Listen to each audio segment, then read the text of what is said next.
Olá pessoal, firme na rocha.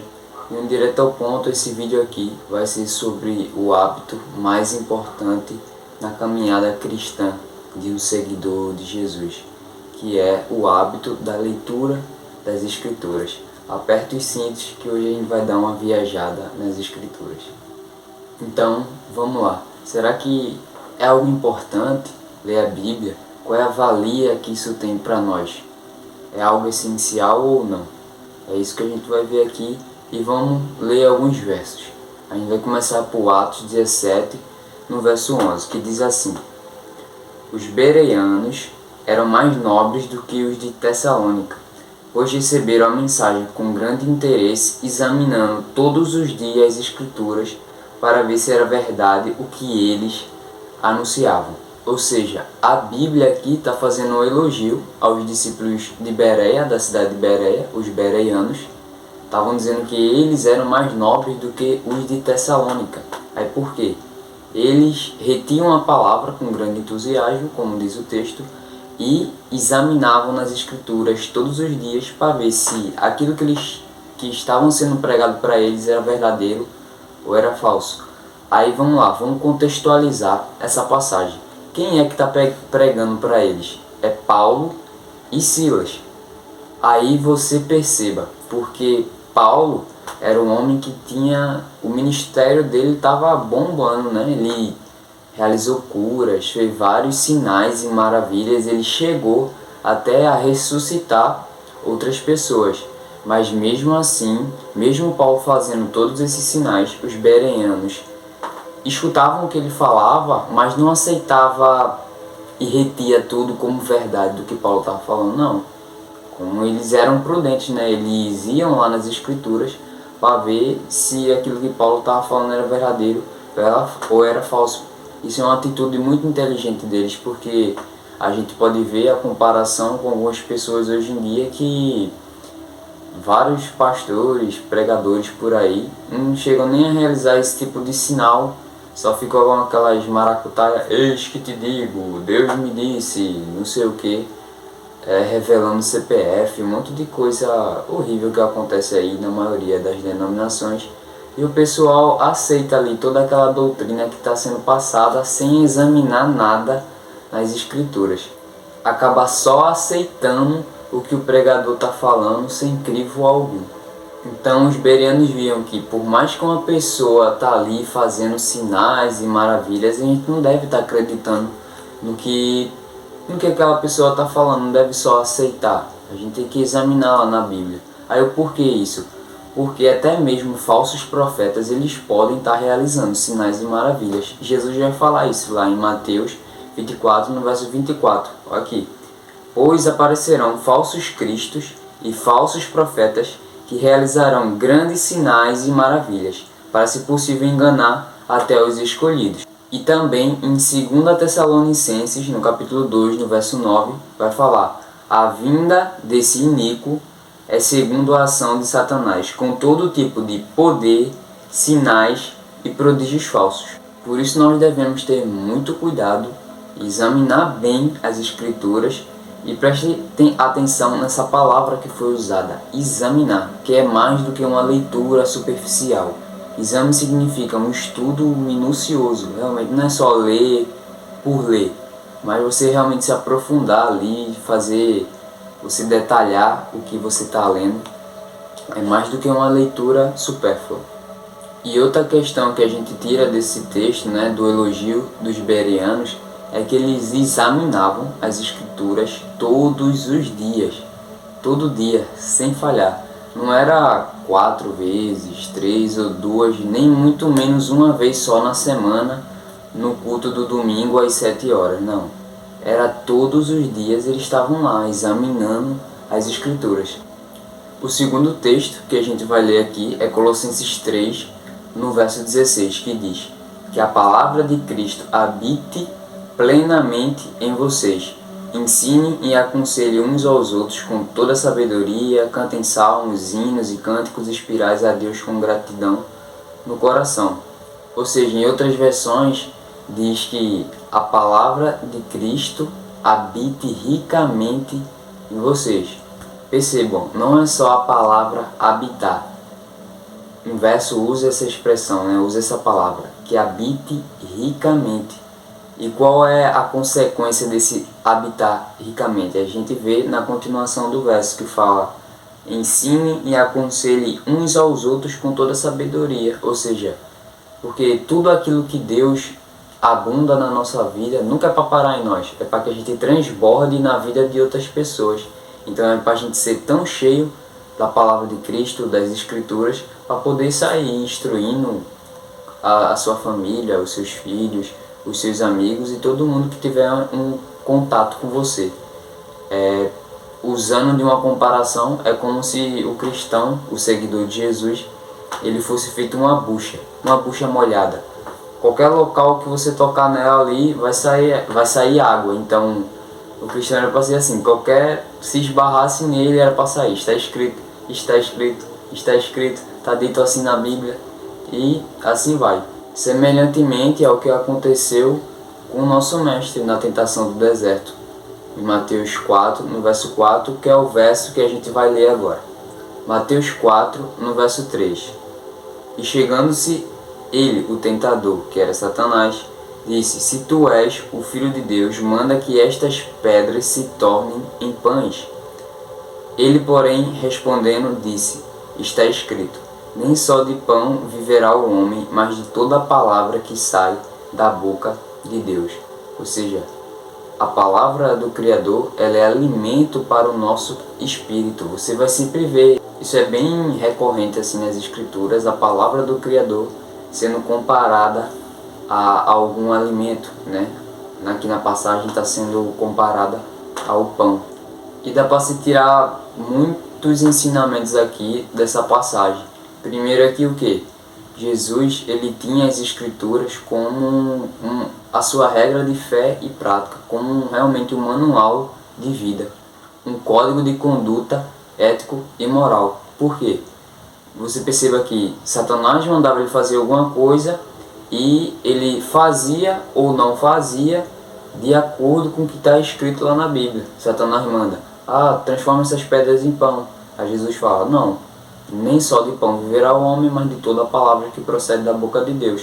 Que isso é uma citação de Deuteronômio capítulo 8, no verso 3, que vai falar a mesma coisa.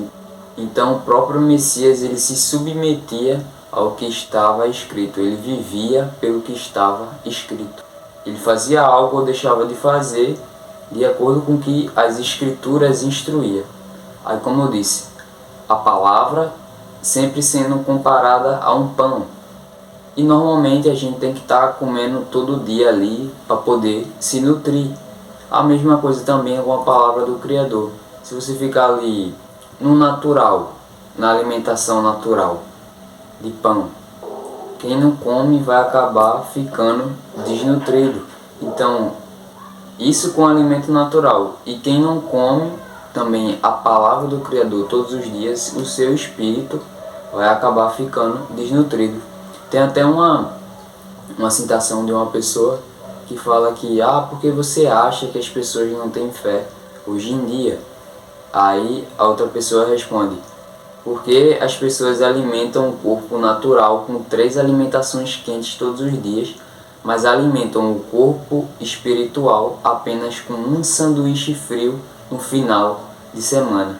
Ou seja, esse sanduíche frio no final de semana é quando a pessoa vai lá no culto no domingo e acaba absorvendo o que o líder religioso dela está sendo passado. Esse é o sanduíche frio, mas a pessoa não está lendo a Bíblia em casa, ela não está tendo esse momento devocional ali com Deus todos os dias, que é o correto. O espírito dessa pessoa vai ser fraco, vai ser raquítico, magrinho, não vai aguentar nada. E a gente percebe que Jesus estimava mais a palavra do Criador, o alimento espiritual, do que o alimento natural. Mas vamos lá, ele não desprezou o alimento natural e a sua importância. Mas ele estima, está acima, é uma questão de prioridade, de ordem, está acima o alimento espiritual. A gente pode afirmar isso porque, vendo o contexto da passagem, Jesus estava no momento de jejum. Ele passou 40 dias de jejum de alimento. Ele se absteve totalmente de alimento. Aí, perceba, Jesus ele fica 40 dias sem um alimento natural, mas ele não fica um dia sequer sem um alimento espiritual. Daí a gente tira que Jesus ele estima muito mais a palavra do Criador. E continuando aqui essa passagem, então o diabo o transportou à cidade santa e colocou-o sobre o pináculo do templo, e disse-lhe: se tu és o Filho de Deus, lança-te aqui abaixo, porque está escrito que aos seus anjos dará ordens a teu respeito, e tomar-te-ão nas mãos, para que nunca tropeces em alguma pedra. Disse-lhe Jesus: também está escrito, não tentarás o Senhor, o teu Deus. Satanás ele acabou vendo aqui, né, que Jesus ele tomava uma ação ou não baseada nas escrituras. Aí o que Satanás ele pensou em fazer? Vou tentar ele usando as escrituras também. Aí ele cita aqui um versículo que está lá em Salmo 91, no verso 11 e 12. Ele cita igualzinho o que está lá, o que deve ser. Aí para você perceber em que até o próprio Satanás ele sabe das escrituras. Ele tem 2 versículos aqui decorados, que é uma grande vergonha aí, né, para boa parte dos crentes, que se ele estivesse no lugar de Jesus aqui, pelo crente não estar lendo a Bíblia, não ter esse tempo, gastando tempo com as escrituras, ele vai ver lá Satanás citando o versículo para ele e ele não tem nenhum versículo para citar. Seria uma grande vergonha para esse crente. E Jesus vai lá e responde assim: também está escrito. Ou seja, o que é que Jesus está querendo dizer aqui? Ele está dizendo como se fosse: ok, Satanás, esse versículo que você citou realmente está na Bíblia, realmente é assim mesmo que você está escrito, só que você está querendo fazer uma aplicação errada, está querendo que o verso diga algo que ele não disse. Aí por isso que Jesus responde: também está escrito. Ele está dizendo: é verdade esse versículo aí, mas a aplicação contradiz, não está em harmonia com esse outro verso aqui que Jesus vai citar: não tentarás o Senhor, o teu Deus. Porque as escrituras elas nunca se contradizem, né? Quem explica a Bíblia é a própria Bíblia. Não há nenhuma desarmonia entre os versos, em nenhum livro. Sempre que a gente está vendo ali uma aparente contradição entre os versos, é só um convite dos céus para que a gente examine mais profundamente. A verdade da Bíblia é ela toda, de capa a capa, de Gênesis a Apocalipse. A gente nunca pode afirmar algo, estabelecer alguma doutrina em cima apenas de um versículo só. Não. A gente, quando está diante de algum tema, a gente tem que ir na Bíblia, olhar a Bíblia inteira, o quadro completo ali das citações e invocar ali todos os versículos que falam sobre aquele tema. É assim que a gente vai chegar na verdade, e não apenas olhando um versículo só, isoladamente. Esse é um problema que acontece em muitas denominações. Tem muitas doutrinas erradas aí, porque as pessoas só se baseiam em um versículo só. Aí é criado um monte de heresia, de seita. E continuando a passagem: novamente o transportou o diabo a um monte muito alto, e mostrou-lhe todos os reinos do mundo, e disse-lhe: tudo isto te darei se prostrado me adorares. Se Satanás está falando que ele vai dar, é porque é dele, né? Então vamos parar para refletir aí. Então disse-lhe Jesus: vai-te, Satanás, porque está escrito: ao Senhor teu Deus adorarás, e só a ele servirás. E dessas 3 tentações, você vai ver que Jesus ele vai responder as 3 vezes com: está escrito, está escrito, está escrito. E sempre usando versículos da Torá, ou seja, os 5 primeiros livros da Bíblia: Gênesis, Êxodo, Levítico, Número e Deuteronômio. Ou seja, Jesus se submetia às instruções lá da Bíblia, e a base dos seus ensinamentos era a Torá. Porque tem gente que vai falar: o Antigo Testamento não vale mais, agora é só o Novo, não sei o que, Jesus aboliu a lei. Ou pior ainda, tem gente que vai falar que o Deus do Antigo Testamento era um, Jesus veio apresentar um novo.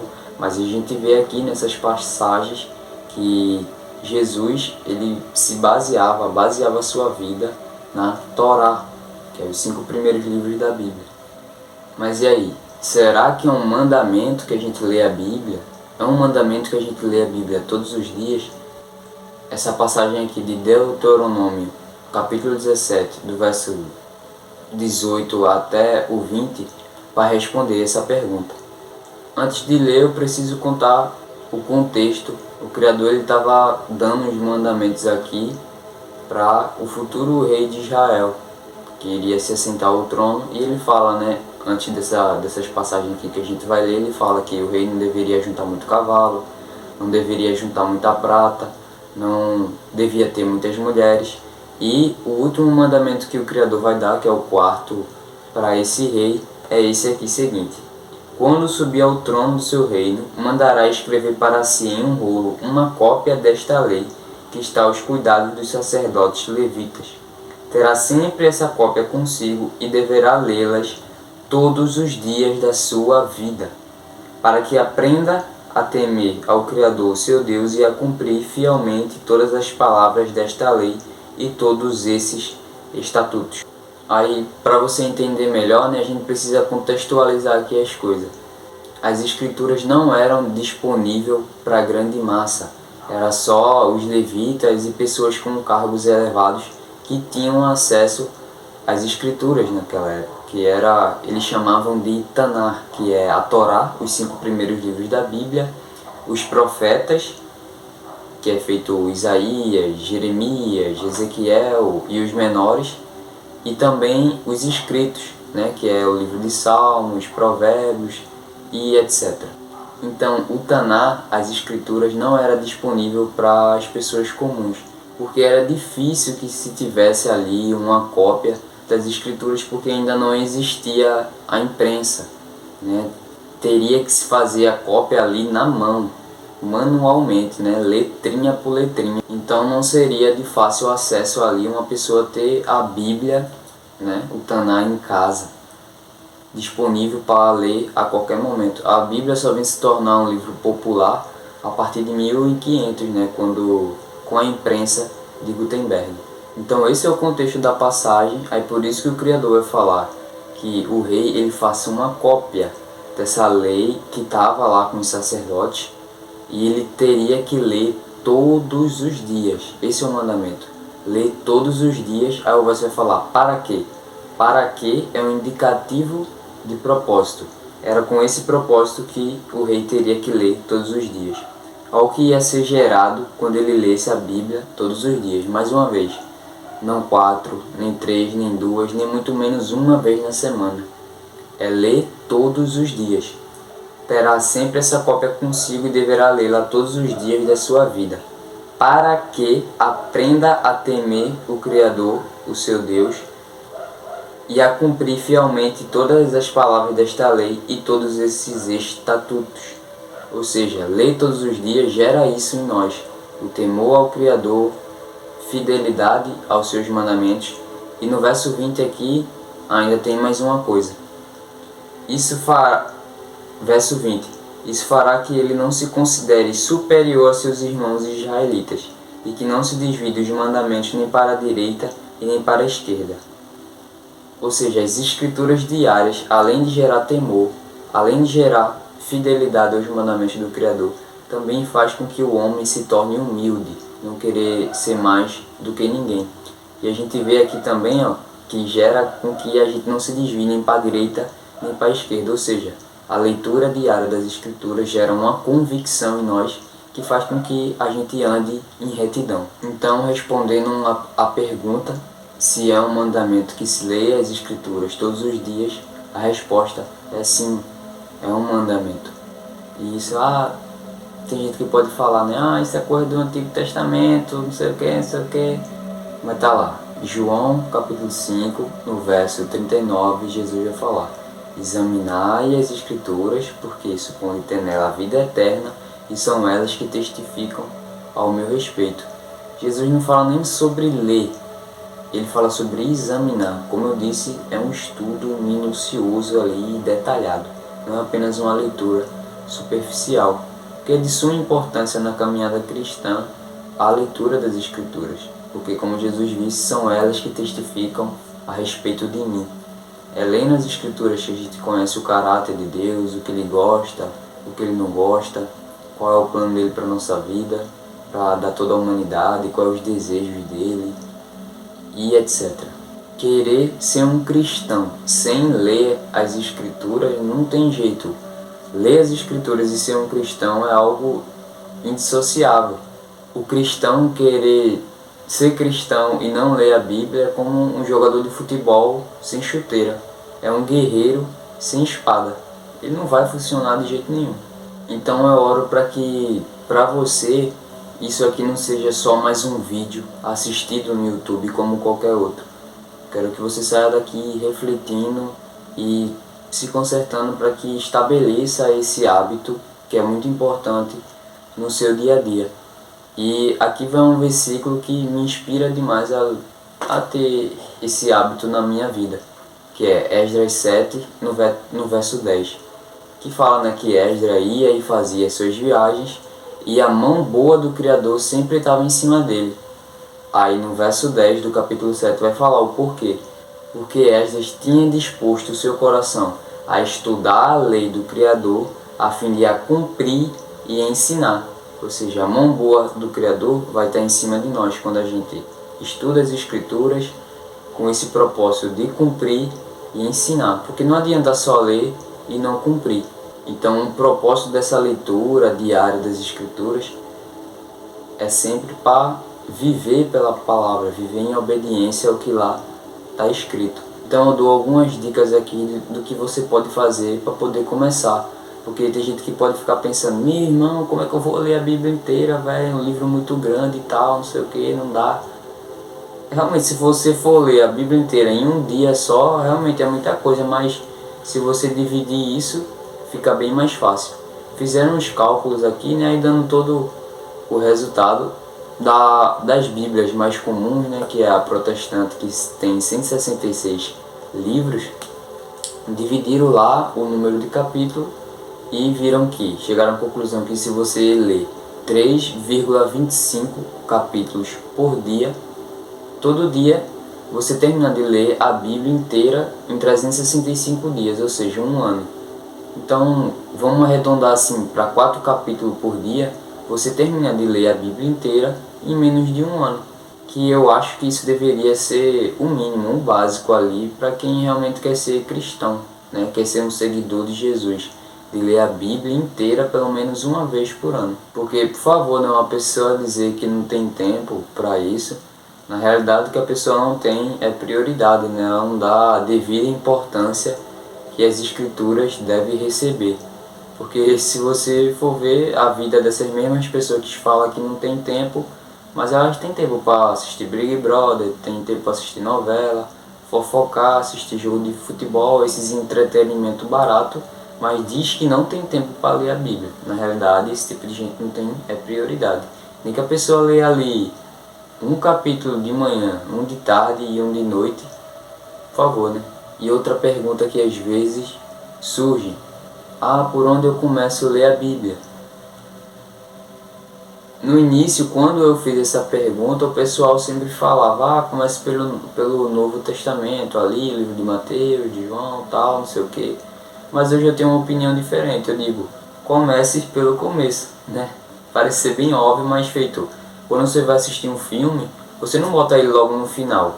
Você bota ele desde o início, desde o primeiro segundo até o final, para você ter um entendimento completo ali. Então a dica que eu dou é essa: comece pelo início, desde Gênesis e vá seguindo a ordem que está aí nas suas escrituras, de Gênesis a Apocalipse.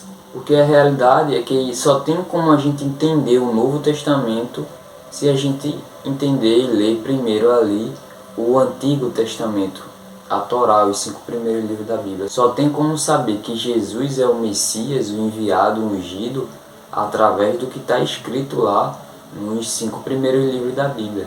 É nesses 5 primeiros livros, a Torá, que a gente conhece ali verdadeiramente o caráter do Criador, o que ele gosta, o que ele não gosta, o que ele ama, o que ele odeia, o que ele despreza, o que ele honra. Enfim, eu vou trazer uma série de vídeos, né, somente sobre esse hábito que é crucial na nossa vida, né, que é a leitura das Escrituras. Você fazendo isso, de ler as escrituras todos os dias, sempre com o intuito de praticar o que lá está escrito, é assim que você vai assumir o seu compromisso de discipulado com Jesus. Você vai se tornar um discípulo, né? Porque eu digo normalmente que muitas pessoas são convertidas a uma religião, a alguma denominação, mas poucos são discípulos de Jesus. E o que importa é ser discípulo de Jesus e não convertido. Porque em Mateus 7, no verso 21, Jesus vai falar: nem todo o que me diz Senhor, Senhor entrará no reino dos céus, mas somente aquele que faz a vontade de meu Pai que está nos céus.